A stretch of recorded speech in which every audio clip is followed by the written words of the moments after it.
Sunday evening, pretty. This is it. This is it. Full, live and in effect. Yeah, it never feels different from when you're at school, does it? Sunday evening, it's like back to school's tomorrow morning at 9.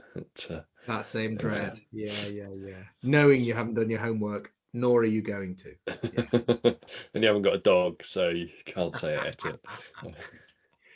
Yeah, absolutely. I genuinely, so I was terrible at school and I never did any of my homework ever. Used to try and do it on the bus. So my writing whilst moving is pretty phenomenal after, a full secondary school education doing the homework on the bus. It just looks like you've got Parkinson's when you're writing. Yeah. So all the stuff in class I had to write left-handed, so it looked as spazzy as well. But I had two cats, and one of them got into my kit bag with it was a long bag that all the books, and genuinely pissed on the books in my bag, and I had to try and convince the teachers of the next day that I couldn't hand my homework in because the cat had pissed on it. And yeah. It's a variation on an old classic. It is exactly that, but I was the boy who cried wolf. There was always some excuse, and when I had a genuine one, clearly the wolf just ate me. Yeah. Good. So you're coming down with the flu. I had it last week. I had a thick cold last week, but still a bit bunged up. But so I'm not sure my audio will be great. But yeah, I've got my my gravelly tones on, my blues singing tones. But got the filter on. Yeah. Good. The hot toddy is in hand though, so we'll be all right as long as we're not talking too long. Well, at least one of us will have fun then. But Good. Okay. Not much to report. I've been out with a bit of a cold and a knee injury, so my training has been fairly limited in this last week, but and work. So hopefully back into it this week. The knee seems to have eased up a little bit, and the cold is disappearing. So I shall start hitting the training again this week. Interested to see what video you've got.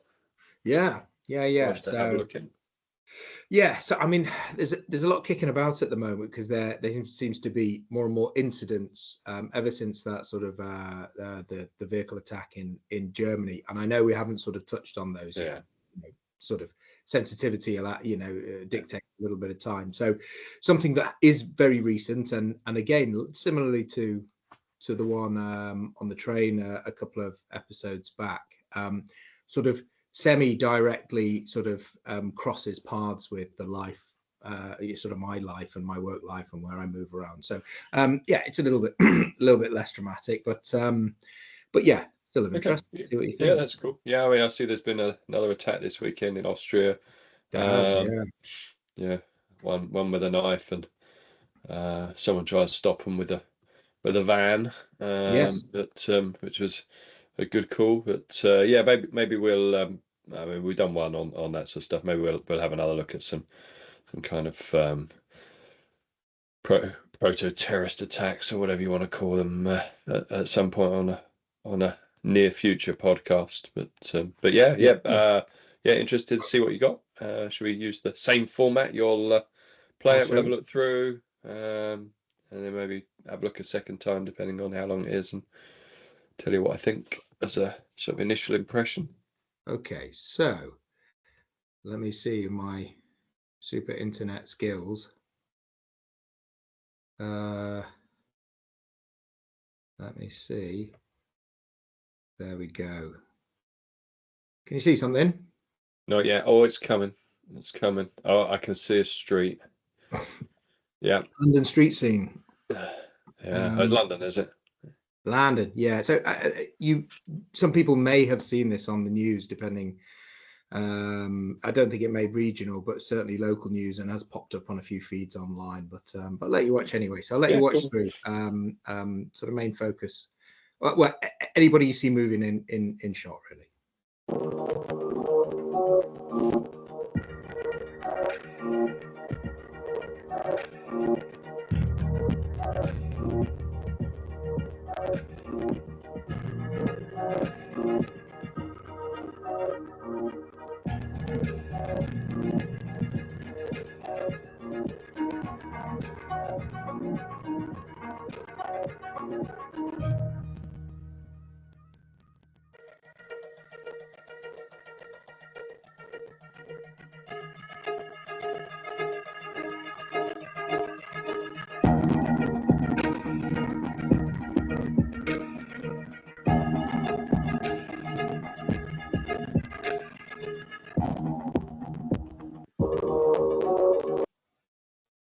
Mm. Right. Yeah. Okay. Interesting. Hang on. I've lost you there. I'd muted it to get rid of the comms, but the soundtrack. Can you hear me all right? Yeah, I can hear you. But yeah, Yeah. can we have can we have another quick look? I mean, it was very quick, but Yeah, definitely. look like a cacophony of ineptitude all round. Absolutely. Yeah. Yeah. Some really bad robbers robbing someone who was really bad at resisting, but Yeah. yeah, it was like, yeah, totally inept by the looks of it. I couldn't see any weapons, so if you can play it again, let's have a Definitely. but, And there is the ineptitude is one sort of important yeah, factor, but lot of the other stuff as we're playing yeah. it now is sort of the situational awareness, and Yes. then So my initial just press pause for a sec. My initial impression was like, yeah, there's a kind of the usual kind of stuff. Someone at a cash machine switched off, focusing heavily on the screen, not looking behind them or anything like that. I mean, I don't really like cash machines, full stop. yep. Tell a few stories about cash machines, but yeah, do you really need to get your cash out from a cash machine? If you don't, I mean, it's all right. It's broad daylight, but you think be reasonably safe. Depends on the area. Depends what you know about the area.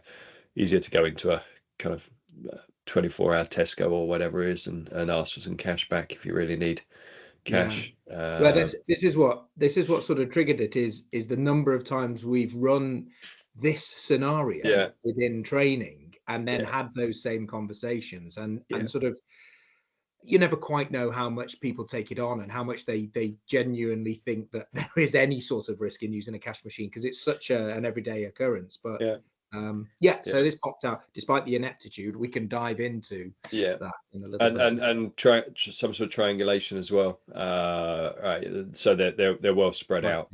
The two guys that are involved are well spread out. Yeah. Obviously waiting for a mark.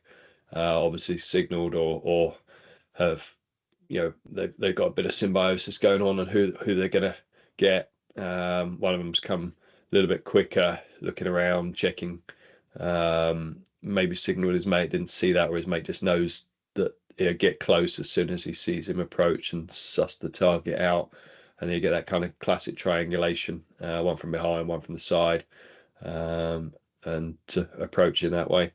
That Mark is looks to be an older guy, will be unfair to him, but looks somewhat out of shape. Probably not going to be too concerned. It's not like it's some 6'7" rugby playing 23-year-old looking one guy, picking on someone that's potentially quite vulnerable. Not going to be a huge effort. I think they're probably imagining. Yeah, go on. Let's run it through again. Yeah, signal. Having a look around. Signal again, having a look as well. Post him on the corner. Check.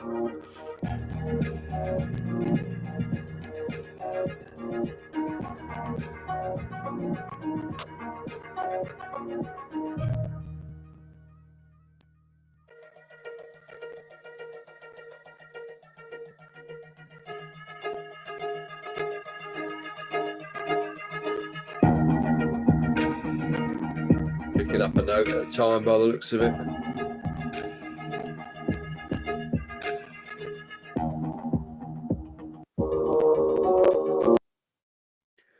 Yeah. Yeah, nothing. Yeah. Lots of Yeah. So, yeah. lots A lot. Some interesting stuff. Benny Hill-esque sort of robbery.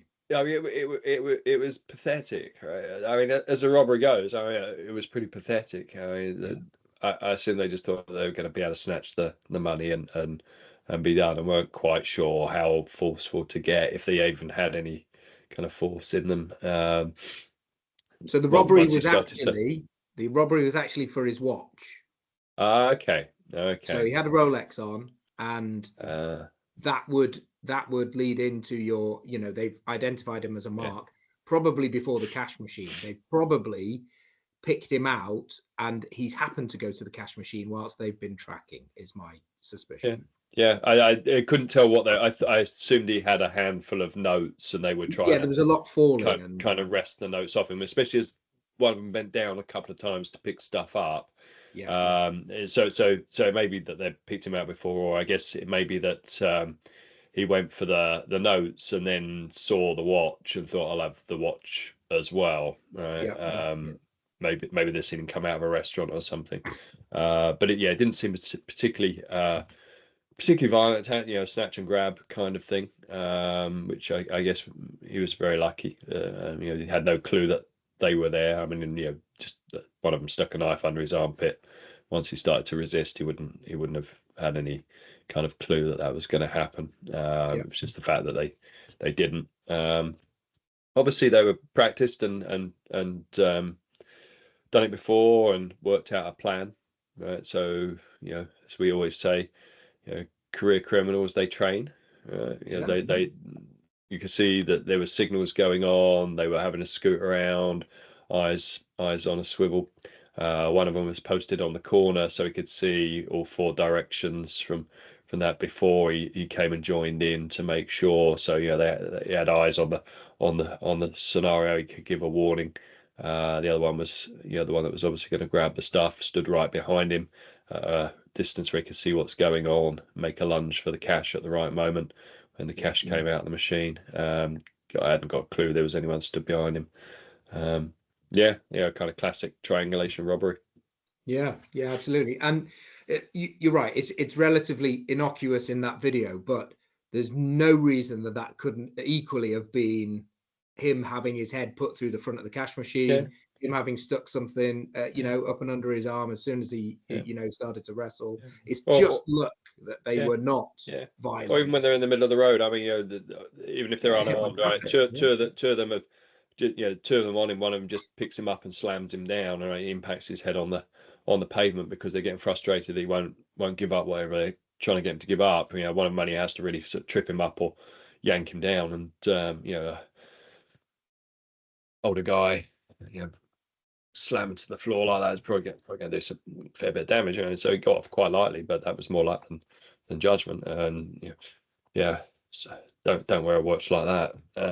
Walking around the streets of London. And when I was about 11 or 12, I suppose, I went to stay with my uncle and aunt who lived in Croydon for a couple of weeks in the summer, and I had a Mickey Mouse watch. And my uncle was Met policeman, CID. He was like, "Yeah, take that off. We're not going into town wearing watches. We don't wear watches when we walk into town because someone will have it off you. Mickey Mouse watch like that, someone will have it off you." That's always stuck. So I still have it. I still have the Mickey Mouse watch. There you go. I've never worn it since in case someone stole it.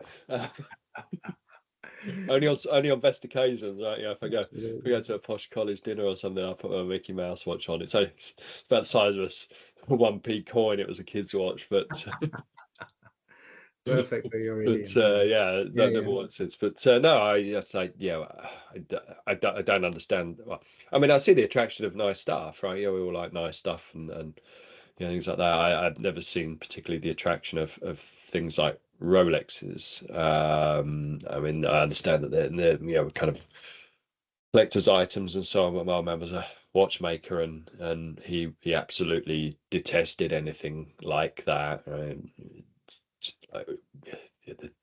All right. Back when analog watches were the only kinds of watches, they were fractionally more reliable than a seconda for about 300,000 times the price or whatever of a seconda. When digital watches came out, why would anyone ever want an analog watch again unless they're just collector's items like LP, like vinyl or something after I've never been overly kind of concerned or interested in that kind of stuff, and I also just think it's a magnet for anyone that certainly in situations like that. It's not a dress watch if you're not wearing it as a dress watch or something. Certainly in situations like that, you're advertising that kind of stuff to anyone that's got a little bit of nefarious intent.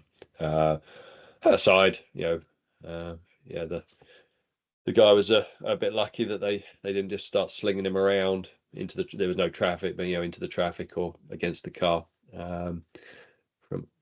from that position, to try and rip his watch off his arm, Yeah. or cut it off if need be. Yeah.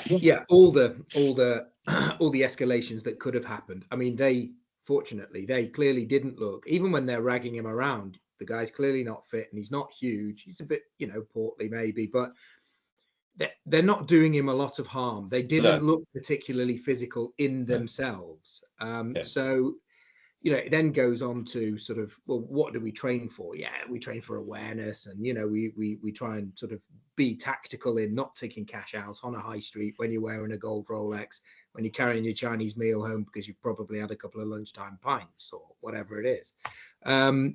But the value that might have been of chucking left, right, left, a couple of those, and it would be a game changer, yeah, which is yeah. sort of, Yeah. I mean, it's interesting if you compare that, which it never really escalated beyond a bit of pulling, right? no, To some of the other videos that we've seen and we perhaps looked at and we could look at, which hyper violent, right? yeah, A exactly, robbery situation which is hyper violent, right? Which just as common, just as much. starts with immediately getting smashed in the back of the head, and then when they start to fight back, just immediately getting pounded, chucked to the floor and kicked, or stabbed. Right? They start violent, they end violent. I mean, that was a really strange one. I think that took me a little bit by surprise. It was so kind of, I don't know, mellow in a sense, Feeble, right? yeah, Yeah, yeah. I didn't get the backpack thing. Is that a London thing? They didn't look homeless. They looked, like they were reasonably well dressed in shorts and trainers and stuff like that. I guess there's something with the backpack that they carry something around for their day out, robbing in a backpack, maybe their lunchbox or something. Go out in the morning to their job, take their packed lunch from their mum with them, in the backpack, Yeah, Kaggle, yeah, yeah. or whatever. But yeah, both with backpacks, both dressed reasonably similar in the kind of shirts. Kind of makes you, they were quite clearly switched on to what they were doing, so it didn't strike me as opportunism. Not at Or all, no. a couple of beers and a couple of likely lads decide to try and swizz his watch, but they were quite clearly clued into what they were doing. They were Almost practiced looked like at a it. uniform. The Yeah, they were backpacks were practiced at similar, it. the trousers were similar, the shirts were similar but different Yeah, colors. They both yeah, had the caps backpacks. on. It was, your generic Yeah, blend into the CCTV look. So it seems thought out. yeah, and I think you're right. Yeah, right. The awareness stuff is key. Yeah, don't go to the cash machine. Don't wear a Rolex out and about like that. Well, at least I wouldn't. Have your wits about you when you go to the cash machine if you really have to. Check who's around you, check who's in the queue behind you. While you're waiting for stuff, turn sideways on, have a look around, all that kind of thing. Put your back to it if you've got to wait for a minute, see who's around. At least if you see someone, you can kind of clock them, and that might have an effect in terms of, once they realize they've been rumbled, Yep. that maybe puts them off a little bit. Now we can't make that kind of pincer approach because now I've seen someone who's hanging around and suspicious. I've looked up the road and there's another guy dressed very similarly looking at him. Right, yeah, nice one, lads. At least you're kind of forewarned. Forewarned is forearmed. Yeah. But yeah. So yeah, a little bit of awareness would have been key there. Reminded me a little bit. A long time ago, I was walking through Nottingham city centre. I think I've been for a physio or something, and it was kind of a wet Friday night, and I was walking up through the Lace Market and out to where my car was parked, and there was a guy that kind of crossed a road, and I was waiting at the pedestrian line, so I pressed the button.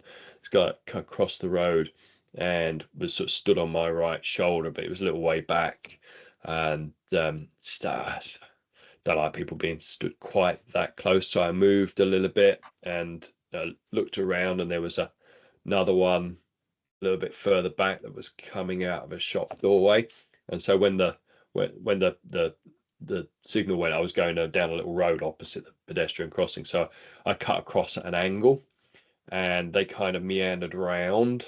And then we got into the little road, and I cut across at a diagonal across the road, and they followed me. At that point, I turned around and looked at them, walked up past one of them, and looked at them, went, "You amateurs," and carried on walking. And they sort of looked at me, and I don't know if I'd overreacted. Maybe I just got a bit paranoid and thought that they were tracking me. I'd done a couple of quick kind of changes, and they'd sort of tracked me, and I thought, that's enough for me to at least go the other way. And they both looked at me as I kind of walked past. One was on sort of towards one side of the road, one was a little bit closer, but I hadn't gone right down the road. I only gone about 6-7 yards down the road, and turned back, and I said, "Amateurs," and they kept on walking. I thought, well, maybe I was paranoid and I overreacted, but maybe I didn't. Who knows? And walked back out and walked the other way around. The whole heart was going at that point, but yeah, that kind of little bit of awareness of who's around, and if it don't feel right, then is there someone else with them? Change an angle, get a bit of a picture. First stuff that we talk about. And then when it goes physical, the not only was the attack pretty ineffectual, right? They seemed determined just to wrestle. That's as serious as they wanted to get, and fair play, right? Obviously don't want to go to prison over a watch, killing someone over a watch, but it can go south from there inadvertently. And the guy, well, he put up a struggle, didn't want to give up his money or his watch. I don't know. You can pick your side on that one. Would you give up your Rolex to a couple of dudes trying to wrestle it off you? I don't know. Maybe in the moment you don't really think about it, you just try and fight back. But he was pretty. I mean, he hung on. I mean, he's like obviously a big solid guy, right? He's solid, and he wasn't going to give it up. Fair play. If you decide you're going to fight, well, he at least tried to cling on. But I think you're right. I think he hit one of them with his like a plastic shopping bag or something. It looked like a co-op bag or something with nothing in it. Right? Sort of wafted it past one of them at one point. Actually, if you knew how to kind of drive a right cross into their jaw, you'd probably have a bit more of a startling effect if you just went mental at that point, and you sent a massive right cross into his jaw and then follow up with hook cross hook and chased him down. The other one would probably have got on his toes and done a runner at that point, given their nature. But equally, he didn't do anything except a bit of tug of war and a sort of a face stroke with the bag, which was it was even if it were had a couple of bean cans in, there was no intention behind it. It wouldn't have done anything. And the times that we've talked about, you talk to people who don't train or have trained a little when they were 12, and they say, well, I'd just lose my shit, I'd see red. I've had lots of fights. I've had lots of fights. You just wouldn't, or maybe you would, but until it happens, you don't know what you're going to do if you haven't got any mental picture of what to do. And if that's as simple as throwing hands, if you have no mental picture, you stand in the middle of the street, pull back and forwards, drop your Chinese and get your shirt sleeve torn. That's how shit you are. Yeah. And it's amazing. It's not amazing, but it's probably innate that when it goes down, the most kind of common reaction is to kind of wrestle, I suppose you'd call it. I mean, it's not really wrestling, right? No. Wrestling is an art and a sport with it's extremely skilled, but to kind of grapple, to push and pull and hang on and try and exert that kind of wrestling type strength and motion is what most people seem to revert to under pressure, right? As much as we practice striking, a lot of people even who practice striking seem to go back to kind of grabbing hold and wrestling. I think that must be innate in humans, that's what we do most naturally, right? That that's our natural state rather than punching and striking. I think that's an unnatural thing by and large. You know, a natural thing is wrestling, and punching is just kind of a fast wrestling. But we revert to that under pressure. I've seen it all the time. You know, people that can punch and kick, you know, at the doors, people who can punch and kick end up kind of grabbing hold of each other and rocking around. I think I mentioned it before. You know, I was once seeing a guy grab me by the kind of the collar. So I had a jumper and kind of grabbed me by this bit, and innately I just kind of grabbed him back, and he tried to hit me, and I sort of ducked under it, and then I tried to hit him, and he sort of ducked under it, and until I realized, well, actually that's lunacy, right? You know, why am I playing this? And so I just kind of fired off a couple of quick punches, and he didn't want to grab hold too much after that. He was kind of shying away, and then I pushed off from there. But the innate tendency to grab and wrestle, I think the only exception to that is when you see kind of judo players losing their shit on the mat with each other and they start punching each other. But my guess is that's because the wrestling didn't work very well at that point, so they go to the opposite. But by and large, you know, you see boxers lose their shit with each other after that first punch. They're grappling and throwing each other and rolling around on the floor.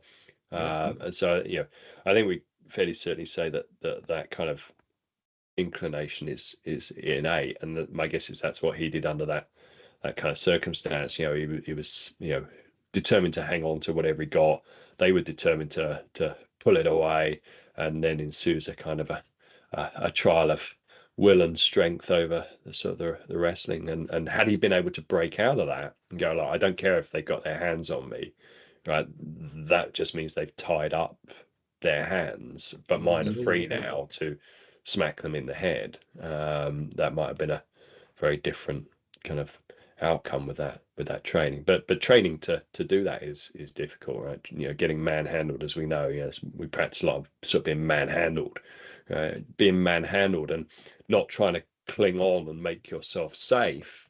You know, just sort of stalling it out, blocking it out, is difficult. You know, to actually go, right, well, I'm gonna keep my balance, but I'm gonna start throwing my hands and hitting him while he's trying to, you know, yank me off my feet or whatever.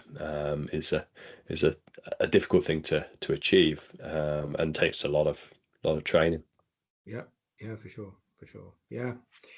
So short, you know, fairly innocuous, but I think, you know, the number of times we have modeled it, and you know, the number of the normality of the situation, and the reality is the normality of crime in, more so in central London, but any big urban environment. I travel in and out of London a fair bit, and you know, street crime there now is, you can see it every day yourself. People getting phone snatched by guys on battery bikes and all. These are not things you see on YouTube now. They're things that happen in the street all the time.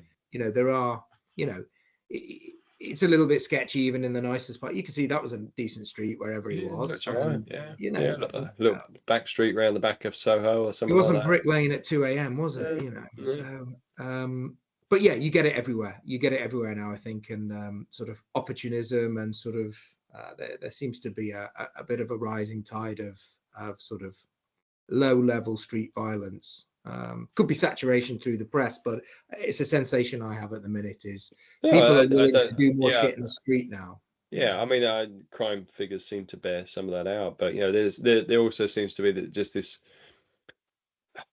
Again, I don't know if it's true, but just this general trend that, you know, it's okay to take stuff. You know, actually, you know, if I want shit and I can't afford it, then I'll take it. Right? And you know, whatever the drivers behind that are, you know, the kind of materialism of the middle classes, which makes, you know, the idea of, you know, the consumerism culture, the consumer culture that makes it, you know, a measure of success, what kind of stuff you have, which seems to be, you know, more and more predominant. That actually, you know, well, if I can't afford it, why can't I just take it? I want that stuff. I want the success of it, right? So I'll take it. You know, gangs going into shops and just emptying the shelves into trolleys and walking out. And you know, staff, you know, rightly, I mean, what staff going to do against 4 or 5 kids in balaclavas They don't own the stock in the co-op, right? So why would they risk life and limb doing that? Or Kevin, the security guard, who plays a lot of Call of Duty, but has has never been in a actual fight in his life, but he's got his SIA badge, and he's working down the co-op on a Thursday afternoon, or even full on proper trained security guard. You get 7 or 8 kids come in, start emptying the shelves. What you're going to do? You're really going to start battering them and getting stabbed. Can see the choice that people make, and the stores don't want you to do that. And so that kind of perpetuates the feeling that, well, you can walk into a store and take what you want if you're that way minded. Shoplifters are not being prosecuted, not unless you got kind of repeat offenders, with lots of video evidence and stuff like that. It's all being written off. So it just snowballs. Well, you can take what you like. Or dude's got a Rolex watch. Let's take that. And yeah, I see that as a general sort of malaise. No, it's an interesting video actually. It was kind of underwhelming in some ways. I was expecting something a little bit more kind of out and out. I thought at some point this is going to really go south, but it sort of didn't. It sort of fizzled out, and which is good. But yeah, could have been a lot worse. And yeah, the response could have been a lot better, I guess, in terms of if you wanted to get rid of them quickly. Could have with a bit of power gone to work on them. And it does end sour. So sort of there is a spate of watch, sort of high value jewelry, but watches seem to have become the sort of the go-to and a bit of a criminal currency. And absolutely, from years ago, you don't go and wear a decent Mickey Mouse watch anywhere around London. I'm cutting in and out of London all the time, and I'm not rolling around in gold Rolex all the time, but when I go to London, I put on a 35 quid Casio digital, and whatever, I know the time, I don't have to get my phone out to look at it, so you're not exposing anything else. And then it's a case of, you really need that bad, I'll give it you, sort of thing. It's not worth enticing it. But similarly, only a number of months ago, there's a guy in I think it was Salford, similar issue. He was either going into the shop or he was going to the cash machine, and they just put a cloth hammer through the back of his head and killed him and took his Rolex, and that's all they wanted. And I was down in Lymington. I think Lymington. I was down in Lymington this weekend. There's a jeweller's there, sort of through extended friends. It's a slightly older couple who own it that we know. They were followed home one night because they bring things home to a home safe, and they're 60 odd, and have never fought sleep, nothing else, let alone anything else in their lives. And there was a car full of a BMW full of 5 blokes who got out and just coshed the hell out of them, put them on the floor, booted them in, and took about 3 grand's worth of things that they had in their boot. It was almost nothing. They weren't taking anything, but they got absolutely battered for it. So it does go wrong.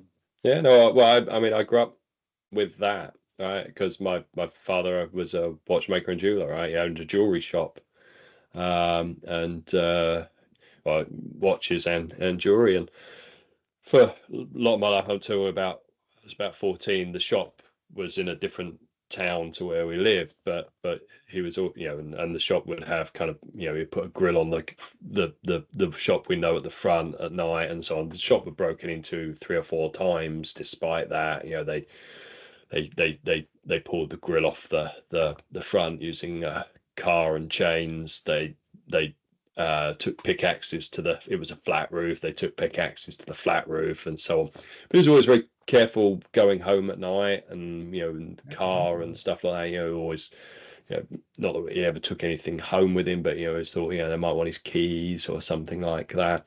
And then when I was about 14, we moved, and he bought a shop with the flat above, and we lived above the shop, above the jewelers.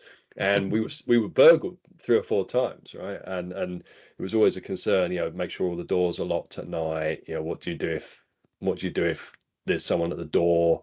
You'd never just open the door. You would always have different ways of checking who was there before you got to the door. What do you do if you hear a noise at night? All that kind of stuff.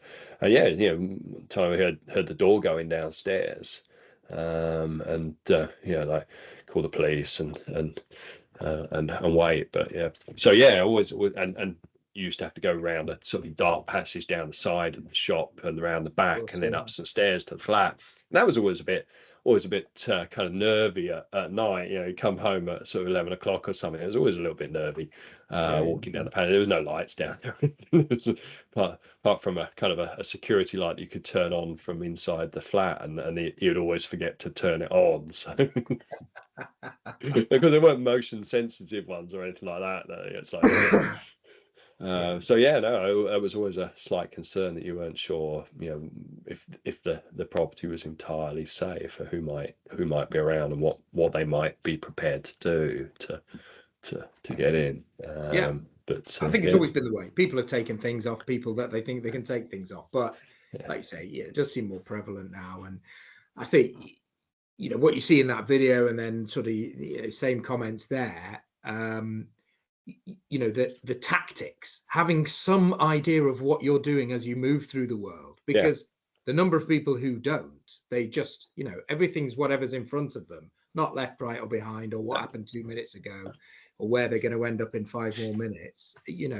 It's very sort of task focused. It's very task orientated, switched off, so on. And we always tell lots of stories about people being switched off and so on. And the kind of the thing that is the kind of model that the combatives community uses, the Cooper's color codes, the main condition white, totally switched off, the main condition yellow, I'm kind of prepared and alert, and main condition orange if I detected that there's a possible threat, and now I'm taking preemptory action by preparing myself, and so now it's become an active threat. It's red, and now I'm sort of deciding what to do and gonna implement that plan. Black, it's on. All that kind of stuff. I can never remember what color I'm supposed to be at any one point. Black. It's like marauding through town. Windmilling. Yeah. When we were going off, we were in France with the school when I was a kid, and and one of the teachers said something about gotta be aware on the metro of kind of pickpockets and stuff like that. It's prevalent there. And so people are 15 or 16, whatever you are, looking around, except for one, I forget, Robin Blackburn or something his name was, immediately hugging his bag to his front, totally terrified. It's I think you're a bit overly concerned there, Blackie. Robin Blackburn was a little bit wound up on that one. I think you were in condition red there, and you should have been in yellow. I forget the color code, but also and I've used those to explain it. Look, don't be task fixated. Get your head up off the pavement. Pay a little bit of attention to the world. Know where you're going. Know a little bit about the situation, about the area, and so on. Don't be unfamiliar in the area, especially if you're traveling. You don't know it. Learn a little bit about it before. Learn what the problems are. Learn the common kinds of crimes that they face. All that kind of stuff is really good. But I'm just not sure about the color code stuff. I mean, I find it a bit cumbersome, right? Just tell people to be a bit switched on, and they go, okay, to what, right? Yeah, that's a really difficult question. Well, to what? Be more aware. Yeah, I'll be more aware. What am I supposed to be aware of? Yeah. Right? It was like when after 9/11 and 7/7, right? The advice, be aware of potential terrorists. You've got to be more aware. Got to be more aware. And everyone's like, okay, yeah, we'll be more aware. What are we looking for? And no one knew. Yeah. No one knew till they, CIA kind of put out a sort of a list of key indicators of being a terrorist. Are they acting in a strange way? Are they wearing oversized clothes and jackets? Are they talking to themselves? Do they look distracted and absent from the world? Do they mumble? Do they not make eye contact? And then you realize, that's someone who's suicidal, right? Not necessarily a suicide bomber, right? That's someone who's probably extremely depressed and on the verge of killing themselves. So you might actually start to tackle someone to the ground who's actually just got mental health problems at that point, is in a really bad way. But also, it's just such an imprecise set of criteria that then people like, was it Charles Menezes in London, the Brazilian guy who's like, freezing cold because it's, temperature he's just not used to. So he's wearing as much clothing as he can put on, including a coat that's about 3 sizes too big for him. Doesn't understand the commands that he's been given. Someone's chasing him, so he's running and he gets shot. I think that was a fairly accurate depiction of what happened. If I got it wrong, then someone I'm sure will correct me, but those indicators weren't particularly fine grained enough to do that. What should I be aware of, right? Well, be aware of what, right? Well, that description is half of the people on the way to Nottingham Panthers games. Yeah. So we can talk about general things, right? Be aware of people who look out of place in the area, and that kid kind of looked out of place, did he? Yeah, sort of, right? Maybe hanging around like that. Maybe someone whose general kind of attention to the area becomes temporarily focused on us, and then that's really difficult to spot, right? There's a lot of people around. Do you notice if they're all looking around and suddenly they're looking at you? Sometimes you feel they are, sometimes you feel they aren't. Someone who makes a beeline for you, and that he could have perhaps picked up on if he had been a little bit more kind of turning around and so on. So the what to be aware of is kind of important. People with their hands in their pockets and so on. But I'm just not as convinced by the color code stuff, and the reason that is because color codes deals with escalation, and in that kind of situation that we looked at, maybe that was good, right? Picked up on, it shouldn't have been in code white. It was, should have been in code yellow. Should have had a look around. Maybe might have spotted someone. If he had, he could have escalated that to code orange, maybe not gone to the cash machine, or maybe turned his back to the cash machine to have a look, maybe tried to get away, maybe called for help before it started. Whatever it was, maybe he could have done something and could have escalated. But the color codes are very much an escalating thing, right? I'm in yellow, something happens, I'm in orange, something happens, I'm in red, something happens, I'm in black. And actually, as we see, like hyper-violent stuff now, right, the kind of stuff that we're generally looking at, right, it doesn't go yellow, orange, red, black. It just goes black. Black, No, because it comes out of nowhere. It comes out of nowhere, right? And there are more and more situations like that. In which case, the color codes aren't a lot of use, right? You've got to trust on your instinct. You've got to try and put some of those observational skills in place. But generally, if you're out and about, right, you've got to be hyper vigilant. You got to try and be hyper vigilant, right? Well, change your mannerisms. I mean, I think people we've mentioned before that sort of self-righteousness of, well, I'm not going to do something different because they're out there targeting me, and I think, well, you're either walking around like Bruce Lee, or you're going to be targeted, or you change your mannerisms. You don't go to the cash machine, and you never go to the cash machine. You don't walk down that way, you walk that way, and it is a little longer, or whatever. I still think there are attacks now that seem to have so few kind of rhyme and reasons to them, therefore so few tells. I mean, that obviously there's some terrible stabbings in Nottingham over the last few years, but one in particular I think makes a point, largely because it happened to I think a philosophy lecturer, and so it kind of resonates a little bit with me. A student who had some kind of, I hope I'm doing this justice, but a student who had some kind of issue with one of their lecturers. And I don't think it was a massive thing. I don't think it was, like some major falling out. I think it was just a bit of an issue with them. It had become a problem. Had left university, gone and done another degree at Nottingham University. So a year or so later, had then just gone back one day gone back to the campus of their old university, waited for the lecturer to come out of a lecture talking to students and just walks up and stabs him.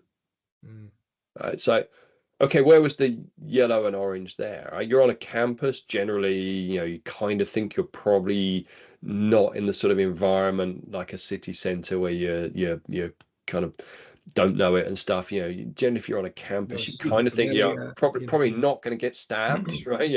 Not out in the open. It's not the highest place, the probability place of getting stabbed, but just out, just walks up and sticks a blade in them. And like, well, where's the preparation for that, unless you are totally kind of living your life totally switched on all the time, which is very, very difficult to sustain. Yeah, absolutely. And yeah. It's sort of, and you're talking 3 or 4 or 5 of them who want to know about this and this, and you're kind of task fixated on that your brain's going because they're asking questions. You've got to process that. You've got to come up with an answer, and it's probably based on stuff you've been saying for the last hour. And so you've got to try and find ways of re-explaining things. And sure, if you're a little less you're a little less engaged in that, a little bit more detached, maybe you recognize a face and you go, blimey, now that's a red flag, right? I need to move away from that person. But those skills are difficult to hone to that extent and keep switched on all the time. Yeah, definitely. And the more and more comfortable you are in the environment, how many attacks, usually sort of male on female violence and following home, are within X hundred yards of their front door. It doesn't happen when you're on holiday in Torremolinos. It's when you're walking back down Mansfield Road that it happens. Yeah. And if we're talking about kind of that, then one of the things that doesn't often get talked about, and it's very difficult to address in many ways in self-defense classes, is kind of domestic violence, which whether women are the victims or men are the victims, that's a different set of situations, and kind of the awareness and so on, that those skills are those signs are very, very different, and those skills therefore of kind of picking up on the signs and managing the signs and understanding the signs and managing them are very, very different as well. But it probably warrants its own conversation. I mean, lots of conversations, I think. But no, good choice. I'll think of a different one, maybe switch it up a little bit. I like the change there from the one that we looked at before. Very different. Maybe I'll try and find something different again. Good. Don't think I had much else in terms of training and so on. I did think of kind of a couple of things, but had a question. Someone emailed a question in, which I thought I'd ask. A few people saying they really liked the podcast. Could we do a few more? So I said yes. And the question they asked was, what do you know now that you would do differently back then? Right. So what about martial arts, self-defense, training, anything, physical stuff, do you wish you'd known back when you started that you now know? Is there anything that you think, I just wish I'd known that 20 years, 30 years ago, or 40 years ago? Yeah. I don't know if it sort of changes as you grow through learning martial arts and then into the sort of slightly more sort of functional aspects of it. But we talk about sort of ego management a lot, and I talk about it from a point where I'm much further on in my life, having managed to manage my ego, having not managed my ego before. And definitely, I have a metal plate in my jaw here that contracts when it's cold, and I can predict the weather, from when I was 20 and I thoroughly failed to manage my ego. So moving into training, and anything I'd done back then was far more traditional martial arts, and what that gave me was, well, if it kicks off, I can punch that thing really hard, and I've kicked a guy holding a pad and he flies backwards, so I'm not worried about getting in a scrape. And if anything, that's probably put me front and center more than it would have had I not done any training. So the ego management side of it, if I'd known a little bit more right at the start about maybe focus more on my mindset, and I don't mean a combative mindset, but my who are you as a person, and how does confidence demonstrate itself when you carry yourself around outside of the dojo. I'd have perhaps listened a bit more. It took me some years to learn that. Yeah, I mean, it's a tough one, isn't it? I mean, it's kind of, Yeah. you know, you hope that kind of wisdom comes with age. I mean, for some people it doesn't. I mean, the video that we looked at last time, right? Some older chaps who clearly hadn't Big learned John in that. Weatherspoons. Yeah, he clearly hadn't learned that lesson, right? You know, he was still acting like a teenager.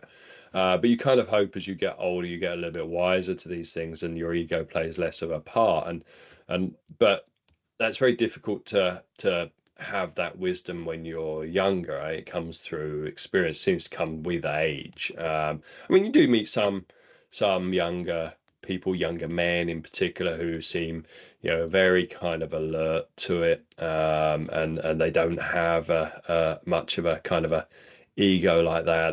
They're not interested in that kind of stuff, and more power to them. But I think it's something, you know, wise heads on young shoulders is very unusual. As much as you tell them and as much as you try to pass that on, I think it's something that, you know, we probably, the ones that have, you know, hopefully got a little bit further down that road have done so because we survived that, rather than, you know, rather than suddenly became, you know, yeah, zen, chilled, wise people grasshopper. at the age of 23 or something. Yeah, we made the mistakes and we managed to survive without dying, killing, or going to prison. And some didn't.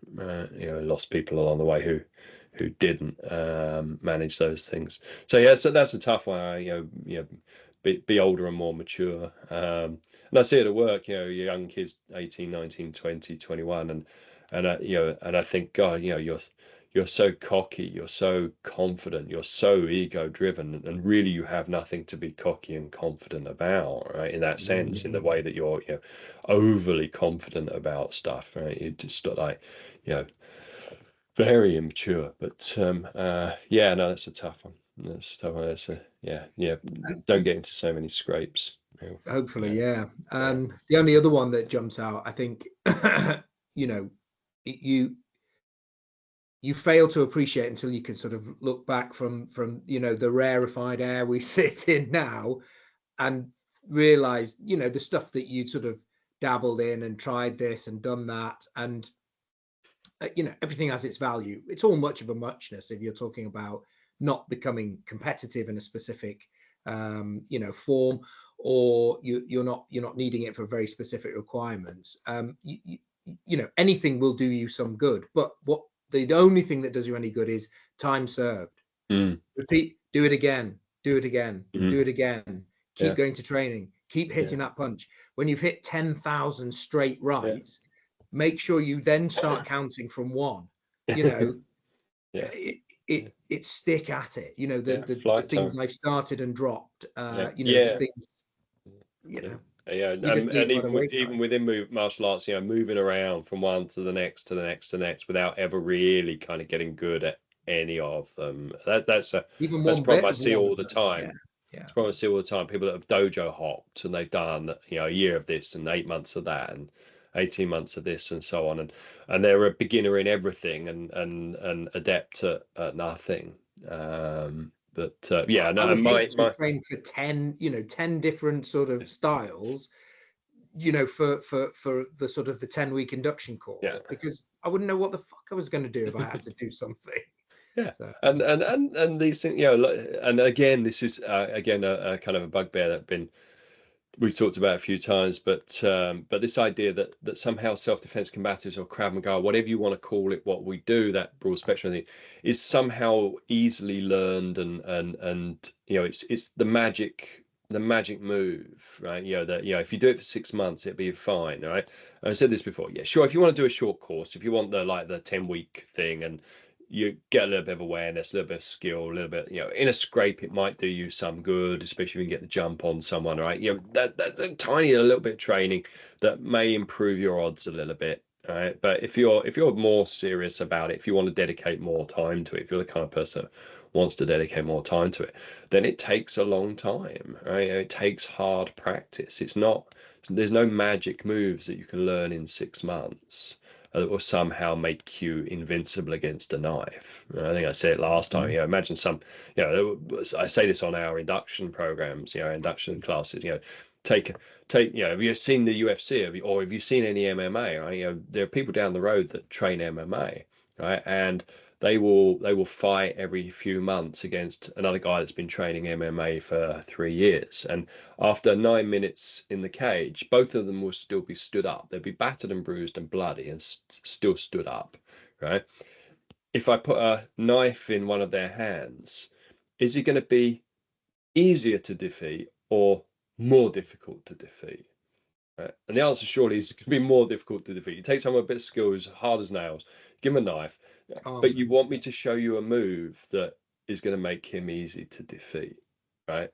Surely it's going to take more to defeat him with a knife than it does empty-handed, and that's a tough enough job if he's still standing after 9 minutes of that stuff, right? Yeah. So there's no magic move, there's no quick solution. It takes time, it takes drilling, right? And if you do judo for a year,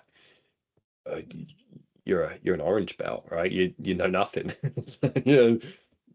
At most you're a green if you're very talented, right? But you're still a beginner, right? So why do we think that what we do should be any different? But some people still seem to.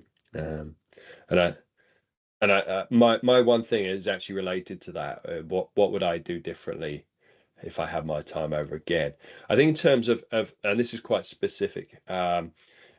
I think in terms of strength training, I think strength training is very relevant to what we do. I think one of the things, again, not talking about short courses or anything like that, but people that are in it for a longer term, strength is a huge bonus, right? Strength is a huge bonus. It breeds resilience, but just strength, the employment strength in and of itself. And I've been strong in my life, but I spent a lot of time, certainly from the age of about 14, which was when the bodybuilding craze was at its highest, and you used to buy Flex magazine or whatever it is, and you used to be, I think that, you look like Arnold Schwarzenegger if only, you did, 25 sets of this, your long training programs, it'd take about 4 hours in the gym, and then you had to go home and eat 12 raw eggs and 3 pints of milk, and then you couldn't eat your dinner because you'd so full up on these raw eggs and stuff. And then the next month there'd be a different training program, and the next month a different training program, and I think I spent a lot of time probably between the age of 14, 33, 35, never getting much stronger, probably not beyond sort of genetic growth, like just growing up and filling out, never getting much stronger, never getting much bigger, particularly up and down by about 6 pounds here and there, because I never stuck with anything. It was always chopping and changing. It would be 3 sets of this one week, and then the next week it would be 30 sets of it, and so on. And it was only when I got to about 35 I discovered the 5x5 program, which is one of the most basic, simple lifting programs you can ever, added other things to it eventually, like Olympic lifts and so on. But the basic 5x5, just stick at that for 3 years. 2 years will probably take you to the limit of it, and you can supplement it. But immensely strong after 2 years of just sticking to the same program. I mean, you probably stick to any program for 2 years, and you're going to be immensely strong. But had I had my time over again at the age of 16, I would have started on 5x5, which is 2 to 3 times a week. Is 2 days off, then a exercise day, then 2 days off, then exercise day, as you know.